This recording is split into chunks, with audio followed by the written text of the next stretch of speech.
नमस्कार साथियों, DSSB-TGT मध्यकालीन भारत का इतिहास हम पढ़ रहे हैं।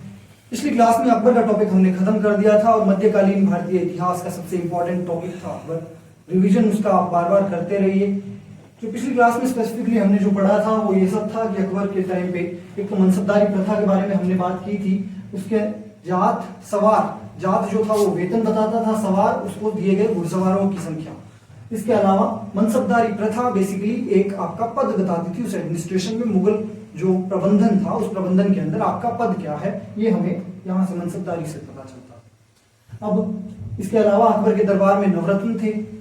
उसके 9 सबसे प्रमुख एक तरह से बोला जाए कि शासन के मंत्री बोला जाए या विभागाध्यक्ष या अकबर के सबसे 9 एक तरह से सबसे टैलेंटेड जो अकबर के बंदे थे वो सारे नवरत्न उसके थे। दीन इलाही और सुलह-ए-कुल अकबर के पंथ धर्मनिरपेक्षता के पंथ को, उसको धर्मनिरपेक्षता को दिखाता है। इसके अलावा इबादत खाना हमने बात की थी कि अकबर अलग अलग धर्मों के धर्मगुरुओं को बुलाता था, उनके साथ धार्मिक डिस्कशन में इन्वॉल्व होता था, खुद इन्वॉल्व होता था। और बाद में फतेहपुर सीकरी का निर्माण उसके द्वारा कराया गया था। फतेहपुर सीकरी शहर, इसके अलावा दीवाने आम, दीवाने खास, आगरा का लाल किला, बुलंद दरवाजा, दिल्ली की आगरा की ये जामा मस्जिद, पंचमहल, जोधाबाई महल और इसके अलावा एक हुमायूं का मकबरा अकबर के शासनकाल में बना। हुमायूं का मकबरा हुमायूं की जो वाइफ थी हामिदा बेगम, उन्होंने बनवाया था। ये पूरा हमारा अकबर का टॉपिक हमने समाप्त किया था। लास्ट में आपको बताया था कि जहांगीर की एक तरह से नालायकी से परेशान होके अकबर लास्ट में बीमार रहने लगा था, परंतु में उसने जहांगीर को ही अपना उत्तराधिकारी घोषित कर दिया था। आज की क्लास में हम बात करने वाले हैं जहांगीर। जहांगीर मुगलिया सल्तनत का शासक बना 1605 ईस्वी में। आरंभिक जीवन उसका क्या था, क्या उसके शासक बनने के समय कुछ शर्तें रही, क्या उसके लिए चैलेंजेस रहे, क्या संघर्ष रहे हो, क्या उसके समय पे स्थापत्य कला के अंदर या अन्य कुछ अचीवमेंट्स जो रही उनके बारे में हम आज बात करने वाले हैं। तो जहांगीर 1605 से लेके 1627 तक दिल्ली सल्तनत की गद्दी पे बैठा। मूल नाम इनका सलीम था। उसमें भी एक इंटरेस्टिंग स्टोरी है कि जहांगीर सबसे बड़े बेटे थे ही अकबर के, बड़ी मिन्नतों से पैदा हुए थे, बहुत मन्नतें मांगी थी। और ऐसा बोला जाता है कि अकबर खुद नंगे पांव चलकर दरगाह पे अपने जो इनके सूफी धर्मगुरु हुआ करते थे उनके दरगाह पे गया और बहुत मन्नतों के बाद चूंकि जन्म हुआ था सलीम का, तो नाम इनका ये सलीम, शेख सलीम इनका नाम भी रखा गया अकबर के द्वारा खुद। और अकबर इनको शेखू बाबा नाम से ऐसे बोला करता था क्योंकि बहुत प्रिय था अकबर को जहांगीर। बात वही होती है कि जब पिता को पुत्र के प्रति इतना प्रेम हो तो ज्यादातर केसेस में बिगड़ जाते हैं कि जब इतना सब कुछ मिल रहा था, सब कुछ प्लेट पे सर्व मिला जहांगीर को, जहांगीर के बिगड़ने के स्कोप ज्यादा बढ़ गए थे। जहांगीर अय्याशियों में लिप्त था, अकबर के लिए एक से एक समस्या क्रिएट कर रहा था। पिछली क्लास में आपको बताया था मैंने कुछ। एक और चीज थी कि अकबर जहांगीर की एक तरह से बेस्ट पॉसिबल शिक्षा वगैरह जो भी थी, शिक्षा और सैन्य व्यवस्था, उसका प्रशिक्षण जो था उसका पूरा इंतजाम किया। अब्दुल रहीम खाने खाना इसके गुरु थे सैन्य शिक्षा जहांगीर को देने वाले। इसके अलावा जहांगीर अब एक तरह से मैंने आपको बताया कि अकबर परेशान था जहांगीर की अय्याशियों से। तो शुरू में तो बस नाम ही था, इसका सलीम नाम था, शहजादा सलीम नाम से जाने जाता था। और अकबर के एक तरह से बिना सुल्तान को एक इत्तला किए जहांगीर कहीं भी सेना लेके निकल जाता या इस तरह की उसकी काफी एक तरह से उसके शासनकाल में देखने को मिले। अकबर के शासनकाल में जहांगीर की ये जो इनडिसिप्लिन बिहेवियर जो था ये ज्यादा बढ़ गया था। अकबर परेशान था। जहांगीर की इसकी शेख सलीम की माता का नाम था हरखूबाई। याद होगा आपको अकबर ने जो आमेर वालों के साथ विवाह संबंध स्थापित किया था, हरखूबाई के साथ विवाह किया था, राजा भारमल की बेटी थी। हरखूबाई का नाम बाद में पड़ गया था मरियम। ये एक तरह से उपाधि दी थी अकबर ने, हरखूबाई को दी थी। और शेखू बाबा के सलीम के माता पिता अकबर और हरखूबाई थे। कम उम्र में इसका विवाह भी कर दिया गया। विवाह किसके साथ किया गया? वो किया गया सबसे पहला विवाह इनका मानीबाई के साथ किया गया। ये मानीबाई कौन थी? आमेर के ही शासक, यहाँ पे हरखूबाई भारमल की बेटी थी भारमल का एक बेटा था भगवंत दास, आमेर का अगला राजा बना। भगवंत दास की बेटी मानी बाई थी। भगवंत दास की बेटी थी मानी बाई। अब मानी बाई के केस में यही था कि मैंने बताया कि जहांगीर बड़ा अय्याश हो चुका था। जहांगीर के अय्याश होने से परेशान सिर्फ अकबर ही नहीं था, मानी बाई भी थी। जयपुर वालों की एक तरह से बोला जाए कि बेटी थी। तो मानी बाई सुसाइड कर लेती है, आत्महत्या कर लेती है। इनका एक पुत्र था जिसका नाम था खुसरो। पिछले टॉपिक में आपको नाम बताया था मैंने खुसरो का, कि माहौल ऐसा हो गया था कि जहांगीर से, इससे सलीम से सब इतने परेशान थे कि दरबारी और अकबर खुद एक समय के लिए सोचने लगे थे कि जहांगीर की जगह जहांगीर के बेटे खुसरो को अगला उत्तराधिकारी नियुक्त कर दिया जाए। दरबार में दो गुट बन चुके थे, गुटबाजियां शुरू हो चुकी थी। एक तो था सलीम समर्थक ग्रुप, दूसरा हमारा खुसरो समर्थक ग्रुप। खुसरो समर्थक कौन थे? मैंने आपको बताया कि चूंकि ये अब ननिहाल पक्ष जयपुर वाले, मानी बाई सुसाइड कर लेती है जहांगीर के अय्याशियों के चलते। फर्क तो पड़ना था। खुसरो अपने पिता से रुष्ट भी था इन वजहों से। रहा सहा खुसरो को समर्थन प्राप्त था दो महत्वपूर्ण आमिरों का उस समय। पहला था मानसिंह जयपुर नरेश और दूसरा बाद में मिर्जा अजीज कोका,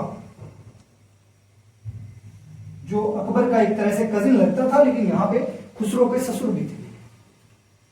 दो महत्वपूर्ण आमिर खुसरो के समर्थक थे और खुसरो को वापस जहांगीर के स्थान पे खुसरो को अकबर का उत्तराधिकारी नियुक्त करने के लिए कवायदें कर रहे। क्योंकि अब इतना इतिहास हम सब ने पढ़ा है कि अकबर के बाद में अगला राजा बना था जहांगीर। तो इनका क्या हुआ? इनका हुआ ये कि खुसरो समर्थक ये जो थे, इनको पहले अलग किया गया थोड़ा। जहांगीर ने जैसे ही अकबर की मृत्यु होती और अकबर ने मरने से पहले डिक्लेयर कर दिया था कि जहांगीर मेरा उत्तराधिकारी होगा। अपनी जो एक शाही शमशीर थी, एक तलवार होती है छोटी सी, वो जहांगीर को देते हुए अकबर ने ये डिक्लेयर किया था। तो इसमें खास बात यह है कि जहांगीर गद्दी पे आया, आने के बाद उससे पहले खुसरो के समर्थक ये जो गुटबाजियां हो रही थी, मैंने आपको पहले भी बताया कि अकबर के लिए दिक्कत यही थी। अकबर परेशान रहने लगा था कि जहांगीर बात नहीं मानता और दूसरा उसका खुद का एक पोता खुसरो अब गद्दी जीतने के ख्याल देख रहा था। अकबर इस कारणों से बीमार रहने लगा था और लास्ट में अल्टीमेटली हमने देखा अकबर की मृत्यु हुई। जहांगीर आके गद्दी पे बैठा जहांगीर की उपाधि के साथ। पहले उसका नाम शेख सलीम था, जैसे आप जानते हैं। जहांगीर ये उपाधि उसने ली थी अपने लिए और दिल्ली की गद्दी पे बैठा। गद्दी पे बैठने के बाद सीधे तो आराम से तो बैठ नहीं पाया होगा। वजह तो यही थी कि इतने जब आमिर इस साइड हों, तो चूंकि उस समय पे मानसिंह को किसी अभियान पे भेजा गया था, तो अब बाकी के रहे सहे आमिरों के साथ एक डील हुई जहांगीर की। कुछ दो शर्तें थी जिनके बेसिस पे जहांगीर को दिल्ली का सुल्तान घोषित किया गया। ये दो शर्तें क्या थी? पहली तो थी कि दो शर्तों में पहली कि आप इस्लाम की रक्षा करोगे। जहांगीर के ऊपर ये एक शर्त लगाई गई। जहांगीर को शासक बनना था, ऑब्वियसली स्वीकार करेगा। ये शर्त लगाने की जरूरत इसलिए पड़ी क्योंकि जहांगीर, मैंने बताया, बहुत अय्याश था, शराबी था। इस्लाम में शराब वर्जित है, बाबर वाले टॉपिक में आपको याद आनी चाहिए। तो यहां पे अब इस्लाम की रक्षा का उसको जिम्मा दिया। दूसरी शर्त ये थी, खुसरो के जो समर्थक और खुसरो खुद, उनको कोई भी टारगेट नहीं करेगा। वरना नॉर्मल सी चीज थी, जहांगीर के शासक बनने के अंदर जो रोड़े अटकाने वाला बंदा था वो ये खुसरो था और बाकी के उसके समर्थक आमिर। जहांगीर से ये वादा लिया गया कि आप इनके ऊपर अत्याचार नहीं करोगे, बदले की भावना से, द्वेष की भावना से इनके खिलाफ कार्यवाही नहीं करोगे। तो बेसिकली दूसरी शर्त यही थी, खुसरो एंड कंपनी जो थी, खुसरो और उसके समर्थक, इनको माफ किया जाए। इनको आप माफ करोगे, इनके खिलाफ कोई कार्रवाई नहीं करोगे। जहांगीर उस समय पे निगोशिएशन की पोजीशन में नहीं था, होने के लिए और कुछ था नहीं, क्योंकि अब आमिर ये इतने प्रभावशाली थे कि खुसरो की तरफ एक उंगली करते और खुसरो खुद बेताब था राजा बनने के लिए। जहांगीर ने ये बातें मान ली। अब आपको थोड़ी सी एक और बात बताता हूँ। पिछले टॉपिक में हमने बात की थी, अकबर ने, जहांगीर जब ये ऐसे निकल जाया करता था, जहांगीर की अय्याशियां चलती थी, तो अपने एक नवरत्न अबुल फजल को जहांगीर के पास भेजा था। अबुल फजल गया तो था पर वापस नहीं आ पाया। क्यों? क्योंकि बुंदेलखंड के ओरछा वीर सिंह राजा थे, वो जहांगीर के बड़े अच्छे यार थे, उन्होंने मार दिया इसको। अबुल फजल को ओरछा वीर सिंह ने मार दिया जहांगीर के कहने पे। अकबर बड़ा गुस्सा हुआ था, आपको तब बताया था। अब चूंकि एकदम हालात बदल गए थे, हालात बदल गए, वक्त बदल गया, जज्बात भी बदलने थे। तो जज्बात ऐसे बदले इनके कि अब जहांगीर बैठा है गद्दी पे। गद्दी पे आया है तो अपने जो भी पुराने इसके टफ टाइम के जो चैलेंजिंग एक संघर्षपूर्ण जीवन उसका पहले रहा था, उसमें जिन लोगों ने साथ दिया था उनको रिवॉर्ड करने का तो बनता था, तो बना भी। दो लोगों को स्पेशल कृपा दिखाई गई जहांगीर द्वारा।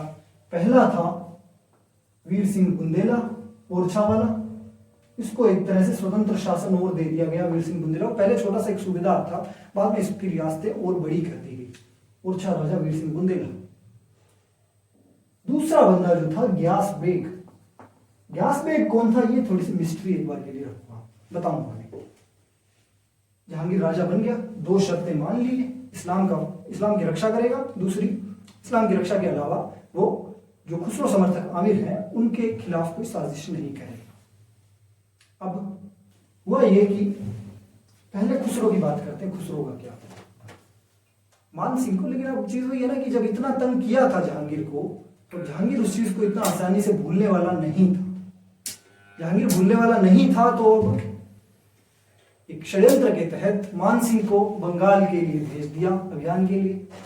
मामा था इसका मान सिंह को भेज दिया, क्योंकि सबसे स्ट्रॉन्ग उस समय राजा यही था, इसका एक प्रभाव था उधर। फिर उसके बाद खुसरो को अपमानित किया जाने लगा।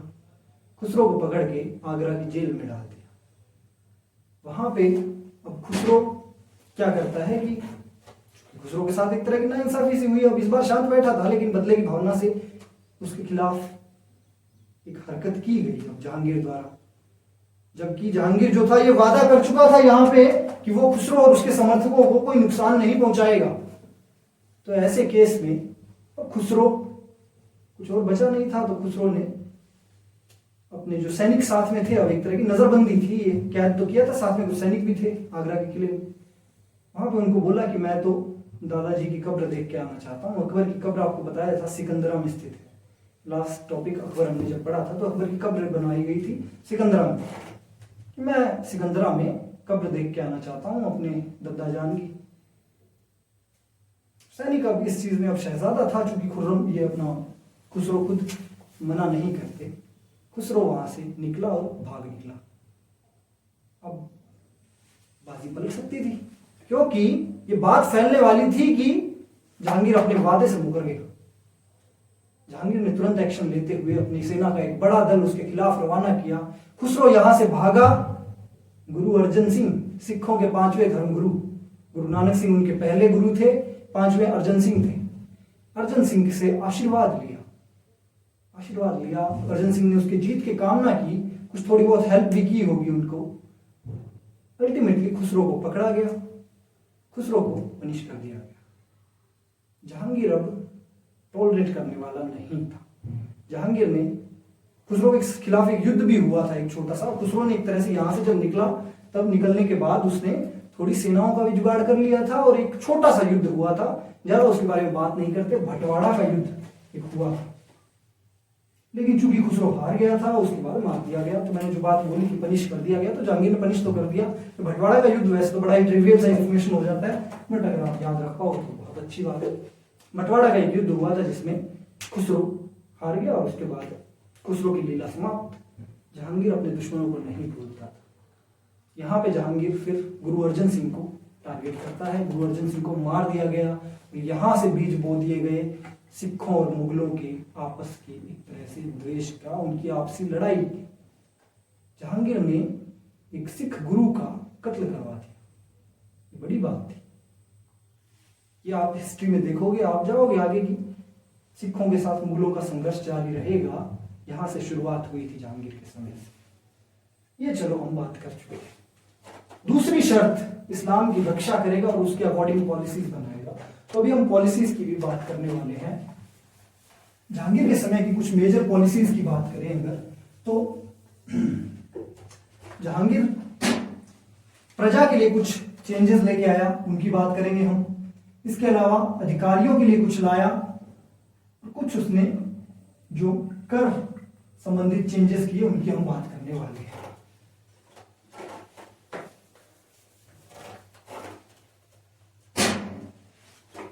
जहांगीर के लिए प्रजा में, अब चूंकि इस्लाम की रक्षा का वचन दिया था तो प्रजा को भी अपनी तरफ करना जरूरी है, तो इसलिए जहांगीर क्या करता है कि कुछ प्रथाएं थी जो बंद करवाता है। जैसे कि एक तो कान नाक काट लिए जाते थे पहले। कान नाक काटने की एक घृणित प्रथा मुगलों के दरबार में चालू थी, किसी भी व्यक्ति को, नागरिक को सजा देने के लिए। बहुत ही एक तरह से बोला जाए कि अमानवीय चीज है। इसलिए जहांगीर ने अपने उलेमाओं की सुनते हुए इस कान नाक काटने की प्रथा जो थी उसको बंद करवा दी।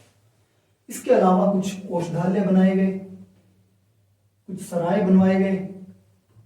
एक और चीज जो थी जहांगीर के शासनकाल में वो ये थी कि जहांगीर ने अब अपनी प्रजा के लिए शराब को प्रोहिबिट किया था, पूरी तरह से नहीं किया था, रेगुलेट किया था। एक तरह से शराब नियंत्रण की पॉलिसीज चलाई थी। याद हुआ आपको, बाबर के केस में बताया था, बाबर शराब वराब की बोतलें सब कुछ तोड़ के ज्यादा एकदम हीरो दिखा रहा था, माचोइज्म ज्यादा दिखा रहा था। जहांगीर ने पूरा बुरी तरह से एकदम बंद नहीं किया, बस नियंत्रण करने को बोला कि यार एक तो थर्सडे को मत पीना, क्यों? क्योंकि अब्बा जी का बर्थडे था। एक संडे को मत पीना, क्यों? क्योंकि मैं उस दिन राजा बना। तो 2 दिन मत पियो आप, एक वो ड्राई डे रख लो, हम रखते हैं आजकल गांधी जी के बर्थडे पे, तो वो ड्राई डे बोले थे, 2 ड्राई डे बोल दिए। शराब नियंत्रण के लिए काम किए, वितरण नियंत्रण दोनों को रेगुलेट करता। मदिरा और मांस के लिए भी थोड़े प्रोहिबिशन लगाए इन 2 दिनों में। आज भी चलता है हमारे समाज में, इर्रिस्पेक्टिव ऑफ किस धर्म के हो आप, अपने को ऐसे कुछ मंगलवार को बाल नहीं कटाने, बृहस्पतिवार को आप नाखून नहीं काटोगे, इस तरह की चीजें आपको देखने को मिलती है। वो सारी चीजें उसी तरह का एक मिथ था, लेकिन चूंकि उस समय की धार्मिक कंडीशंस को सपोर्ट कर रहा था तो जहांगीर ने सुल्तान के तौर पे ये काम किया। इसके अलावा अधिकारियों पे नियंत्रण बढ़ाया आप थोड़ा। कैसे? इसमें भी थोड़ी सी हिस्ट्री बढ़ गई। उसके अंदर बढ़ा क्या, पीछे बलबन क्या किया करता था, अलाउद्दीन खिलजी क्या करता था कि ये जो अधिकारी हैं, ये जो आमिर हैं, इनकी मीटिंग्स को कंट्रोल किया जाए। बलबन से तो सीखा कि इनको कंट्रोल करके रखना है, अपने अधीन रखना है। अलाउद्दीन खिलजी से सीखा कि इनकी जो आपसी संबंध ये बना लेते हैं, विवाह संबंध, उनके ऊपर थोड़ा सा रेगुलेशन हो। इनके आपसी संबंध जो थे अधिकारियों के, उसको रेगुलेट करो, नियंत्रण करो, कि जो भी कोई आमिर दूसरे आमिर के साथ एक विवाह संबंध स्थापित कर रहा है वो इस चीज की इंफॉर्मेशन पहले देगा जहांगीर सुल्तान को। इसके अलावा कर जो थे ये इसने थोड़े से सही कर दिए कि एक तरह से वो तमगा महसूल वापस आ गया था, जो बंद किया था बाबर ने, वापस आ गया था। अब ये तमगा को वापस कम कर देता है। इसके अलावा इसने थोड़े से गैर इस्लामिक जो भी कर थे उनको थोड़ा कम किया। जहांगीर के दरबार में एक सबसे इंपॉर्टेंट जो उसकी योजना थी वो थी न्याय की घंटी,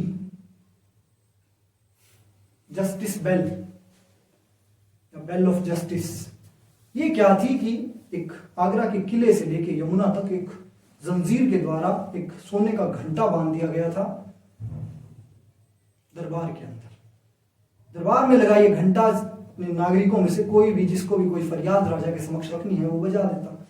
सुनने में बड़ा ऐसा प्रतीत होता है कि क्या शानदार व्यवस्था रही होगी, कितना न्यायप्रिय राजा होगा। ऐसा हाथी के दांत दिखाने के ओर होते हैं और चलाने के ओर होते हैं। जहांगीर का ये ठीक है सिस्टम था, एक सिंबॉलिक था भाई, सैनिक रहते थे उनपे, और ऐसा अगर इतना ही अगर अच्छे से चल रहा होता, जहांगीर की प्रजा उतनी त्रस्त नहीं होती, उनके भी वर्ल्ड हैप्पीनेस इंडेक्स में फर्स्ट नंबर पे होती, वो नहीं थी। तो बात यही है कि न्याय की घंटी थी। क्वेश्चन आपका यही बनता है कि न्याय की घंटी निम्न में से किस शासक के पास शासनकाल के अंदर बनाई गई थी, लगाई गई थी, और तो उसमें आप जहांगीर सेलेक्ट कर सकते हो। उसके अलावा अगर आप एनालिटिकल वे में देखोगे तो इसका कुछ और सिंबॉलिक था, ये इससे ज्यादा और कुछ था। न्याय की घंटी की बात कर ली, बजा दी। अब जहांगीर जो था, मानीबाई की मृत्यु हो चुकी थी, बेटा खुसरो विद्रोह कर दिया, इसको भी एलिमिनेट कर दिया। जहांगीर ने एक और विवाह किया था, वो किया था जोधाबाई से।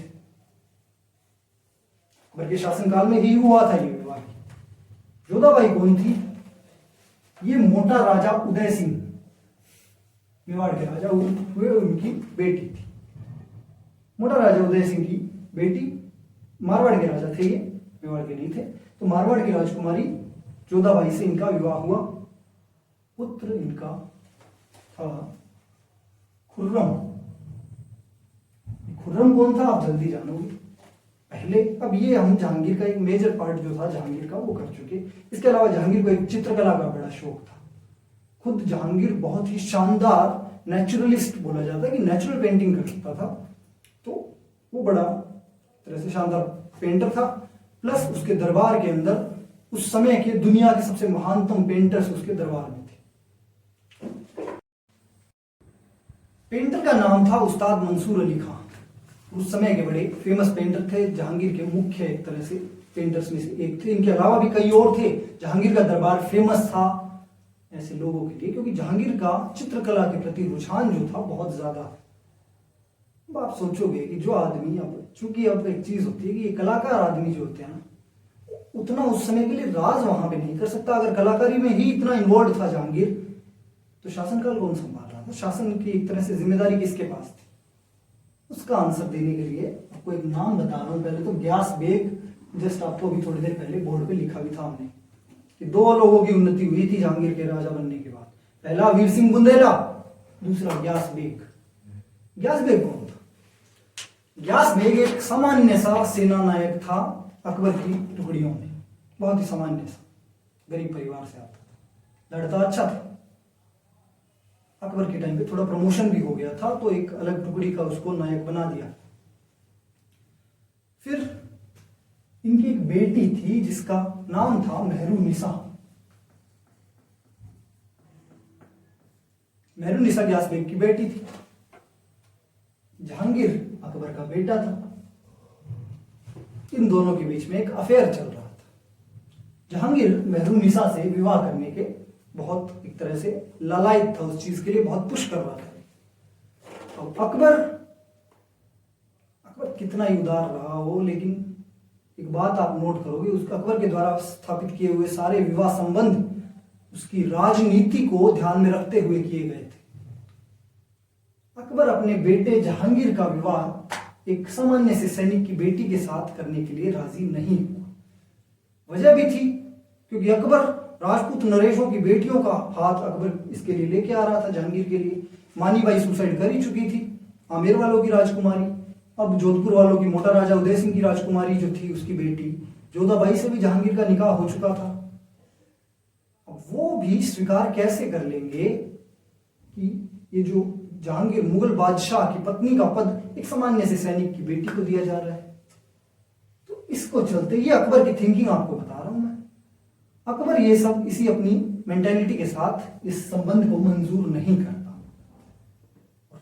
बात यह है कि जहांगीर थोड़ा सा मैंने बताया अय्याश किस्म का तो था ही, शराब बहुत पीता था। जहांगीर ऐसे मेहरुनिसा जी की याद में थोड़ी और ज्यादा पी के कहीं पड़ा होगा। अकबर ने पीछे से गेम खेला, ग्यास बेग को बुलाया कि बेटी की शादी करो जल्दी से जल्दी। मेहरुनिसा की शादी हो गई।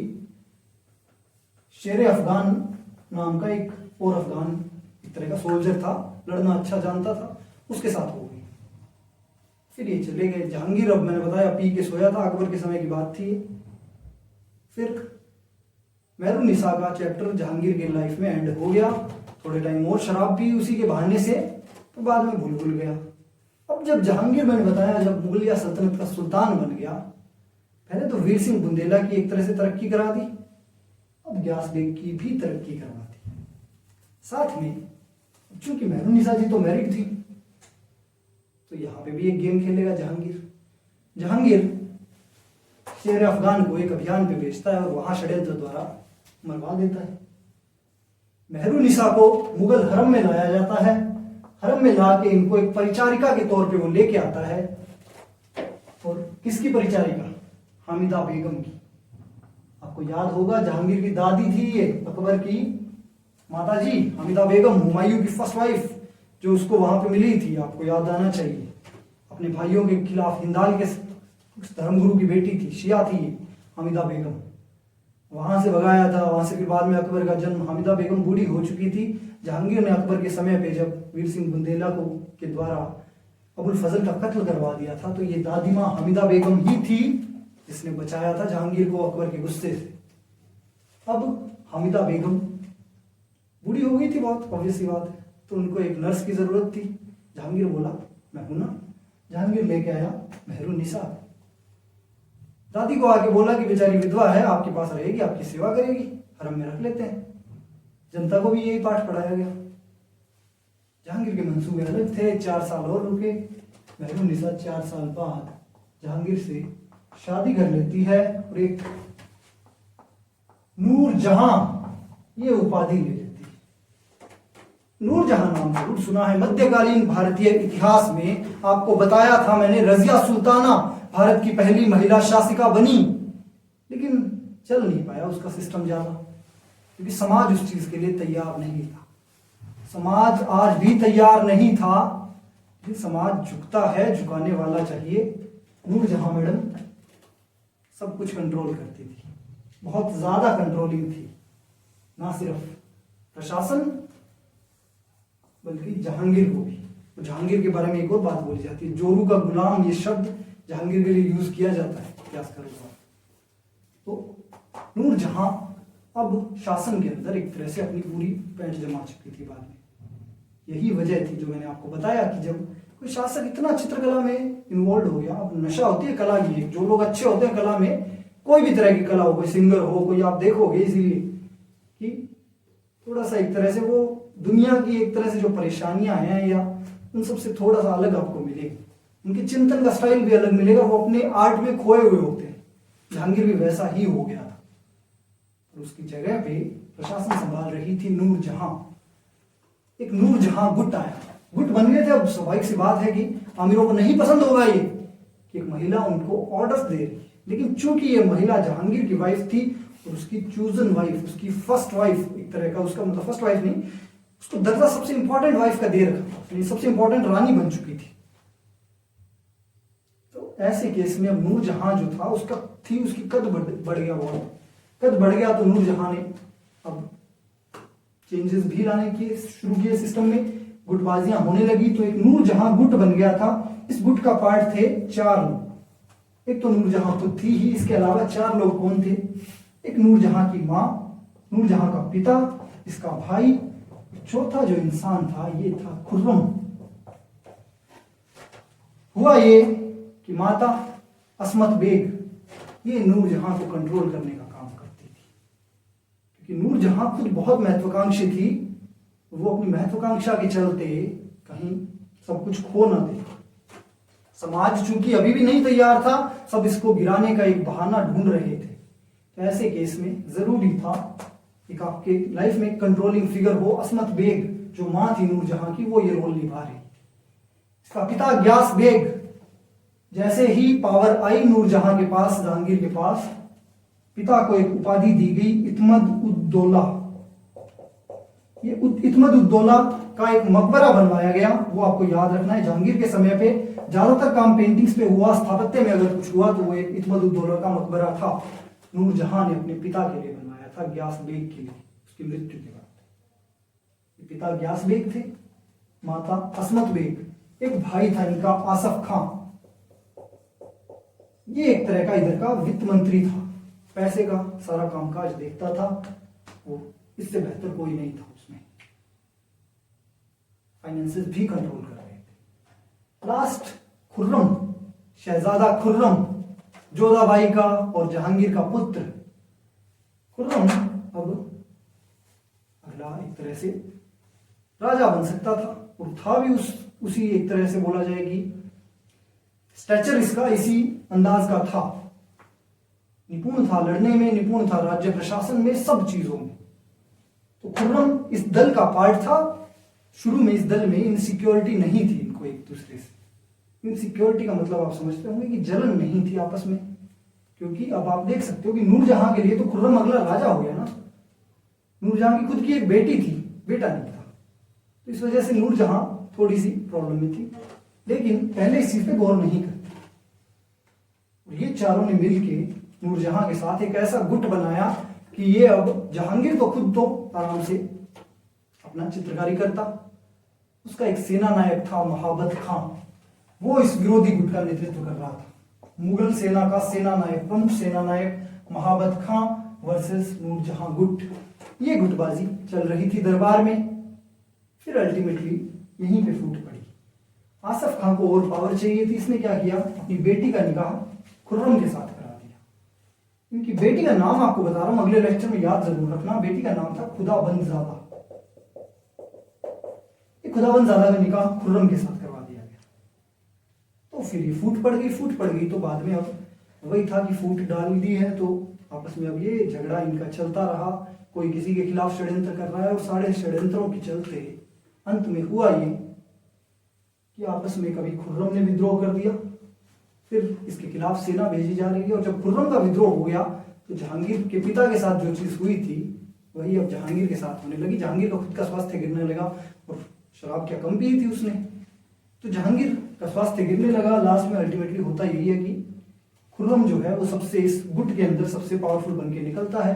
खुर्रम अगला राजा बनेगा जहांगीर की मृत्यु के बाद। एक इंपॉर्टेंट चीज और जो जहांगीर के टाइम पे हुई थी वो था कैप्टन विलियम हॉकिंस, एक अंग्रेज कैप्टन था ये सेना का, मुगलों के दरबार में आया था। परमिशन मांगी थी कि हमें मसौलीपट्टनम में एक फैक्ट्री स्थापित करनी है। जहांगीर के लिए आते वक्त ऐसा भी बोला जाता है कुछ पेंटिंग्स लाया था ब्रिटिश शैली की, वो पेंटिंग्स लाया गया, जहांगीर वहीं पे फ्लैट हो गया। अब जहांगीर, मैंने बताया चित्रकला के लिए, चित्रकला का मुराद सबसे बड़ा जहांगीर ही था। तो जहांगीर जो था वो बातों में आ गया, बोला जो परमिशन चाहिए लो, बना लो अपनी फैक्ट्री। ये शुरुआत थी भारत में एक नई शक्ति के। मुगलों का आपको बताया था, मुगल आए थे बाबर के साथ, यहाँ पे अगली शक्ति अपने पैर जमाने के लिए मुगलों के ही कंधों पे चढ़ के बंदूक चलाएगी। ब्रिटिश आए, मुगलों का सहयोग प्राप्त किया पुर्तगालियों के विरुद्ध, और जो यूरोपियंस थे उनको एक तरह से टारगेट करने के लिए मुगलों का साथ लिया।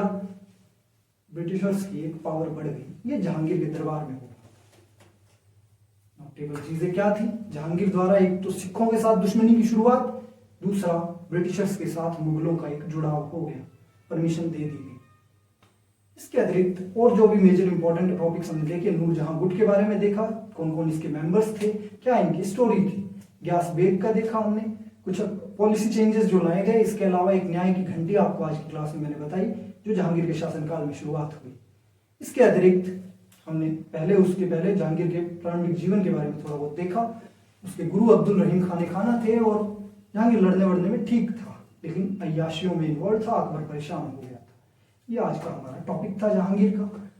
इस टॉपिक के बारे में, इस क्लास के बारे में, इस पूरे कोर्स के बारे में जो भी आपका फीडबैक हो कमेंट सेक्शन में लिखिए, लाइक कीजिए, डिसलाइक कीजिए, पर इंगेज कीजिए, हमारे साथ अपनी बात पहुंचाइए और इस वीडियो को भी ज़्यादा से ज़्यादा शेयर कीजिए। Thank you very much.